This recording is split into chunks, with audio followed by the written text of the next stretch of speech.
how do we address those that are, and I know them in numbers, they've coming out that they are not racist, not xenophobic, not sexist, that they just voted for a candidate that they felt upheld their best possible chance at a better future for them. Maybe it's someone who's been through some hard times in the middle class and want to look to maybe get jobs back, as Donald Trump has vocalized, and as Trump's recent statements, he's going to get rid of the TPP. Maybe it's someone that's, again, tired of the establishment, tired of these... Even that was Donald very smartly understanding that was something points. Bernie did well, and that Hillary could not do well convincingly. Mm-hmm. And so he began to parrot those pain points, those pressure points. Yeah.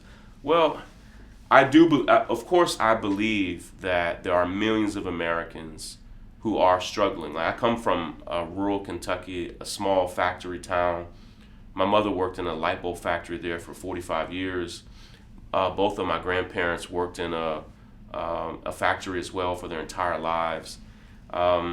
My uncles and cousins live deep in rural Kentucky, and they worked in coal mines for most of their lives. And so I understand what people feel when jobs are lost, when the economy has tanked and they're struggling. I understand what it's like for their health insurance prices to be sky high. Mm-hmm. All of that is definitely true, and millions of Americans are absolutely experiencing the pain that Donald Trump talks about. But for me, it is also true that you could not have voted for him and been unaware of how deeply he had offended and created policies that were offensive and toward women and Muslims and African Americans and other people of color and immigrants. Because we have the longest campaigns in the United States in the world. Yeah.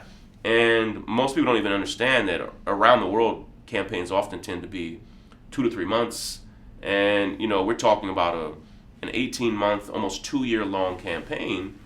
And you could not have voted for him and been unaware of the support that he got from white supremacists, mm-hmm.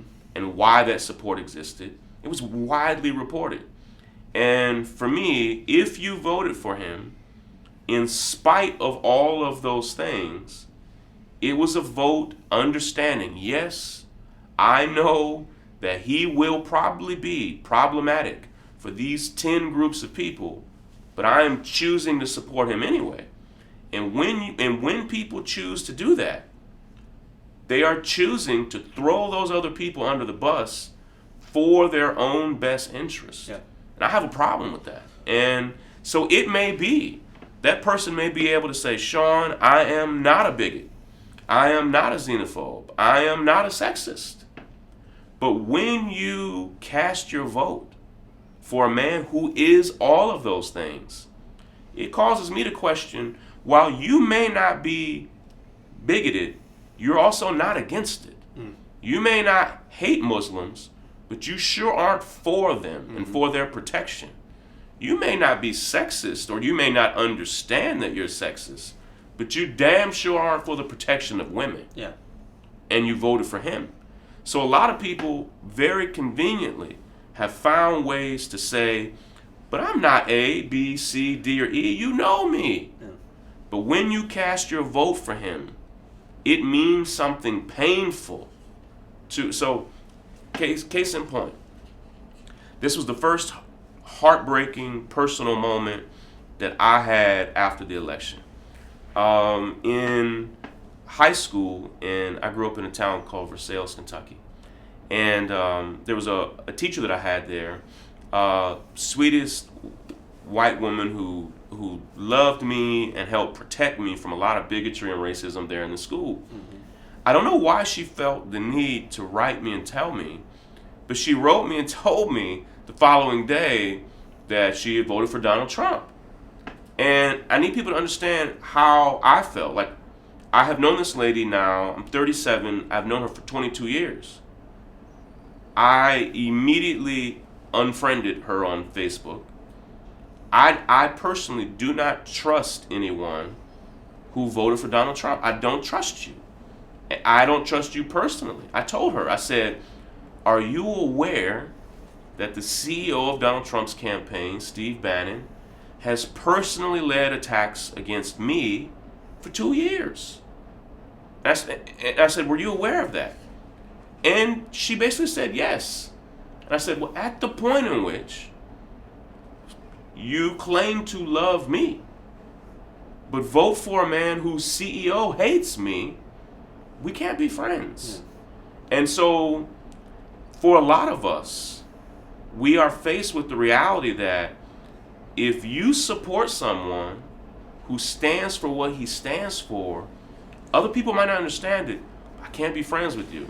No, and that's those are my personal decisions. No, I understand. I understand that completely. I'm with everything that you're saying. My discrepancy is the treatment of those people who have acknowledged that they voted for Donald Trump. They don't personally stand by all those things, but they voted them, whether it be for their own agenda. They maybe are taxed too much, or they don't have enough jobs. Like, I don't think we make any sort of strides as a society if we condemn them. What I think we make strides as a society, because we have proven that this divide is just mind-boggling. It's the most divided this country's been in a long time. So my plan in place for whenever I talk to anyone that comes up to me, and I've talked to many that say, I'm a Republican, I'm not against immigrants. I'm an immigrant right here, right now. I'm an immigrant in this country. So I feel injustices. I'm not going to, by any means, put myself in the same category as someone that's going to face the injustices. Yeah, because Donald Trump's problems, we know, are not really with immigrants, because he marries them. Yeah, exactly. And that's not even a joke. It's not with just white true. Immigrants. His problem is with immigrants of color, particularly if they're from particular locations. And that's what he's even said.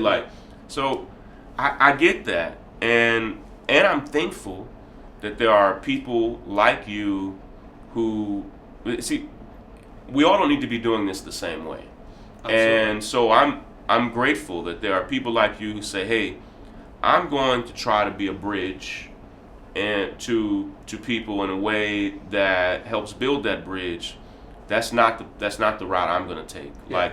Now I am completely against physically attacking anybody. Yeah. I'm completely against any physical violence against people because of who they voted for. I despise that in any way.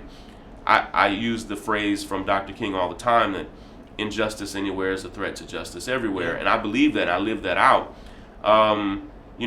Deep, ugly insults, those I'm against that. However, I have a problem with someone who says, I love immigrants, but I voted for Donald Trump. It's like when an abusive spouse says, I know what I did to you, but I love you. Yeah. And it's, and there's a phrase we use that says, love is a verb.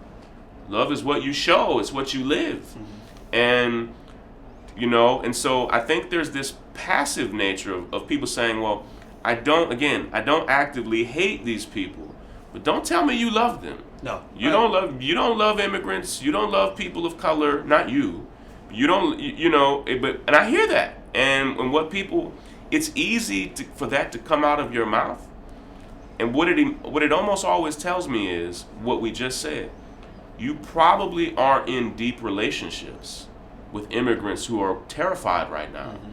You probably are not in deep relationships with people of color who are terrified because Donald Trump has said he wants a national policy on stop and frisk. Mm-hmm. He wants to federalize racial profiling. Mm-hmm. And so when you never are going to be the recipient of that, it's really easy to say, hey, I voted for him because of trade and jobs. I don't buy it.